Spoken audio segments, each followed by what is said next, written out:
শোনো শোনো মা ভগ্নীগণ, তোমাদের কথা কিছু শোনো দিয়া মন।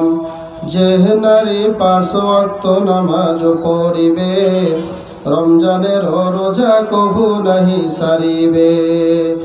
নিজ ইজ্জতের হিসাব রাখিবে, স্বামীর সেবা করে যাবে, বাঁচবে যত কালে।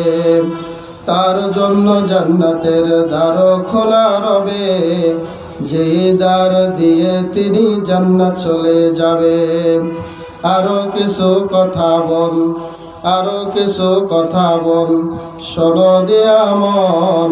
পুরুষের জন্য নারী অমূল্য রতন। দুনিয়াতে যত ধন পুরুষেরও আছে, সবচেয়ে অমূল্য ধন নারী তার কাছে।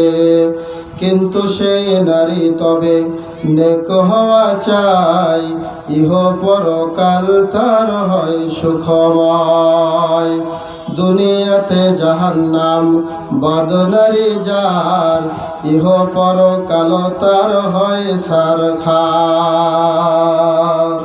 ছোট জুতা দিয়ে চলো, ছোট জুতা পায়ে দিলে চলা কষ্টকর, তার চেয়ে বেশি কষ্ট বদ নারী যার।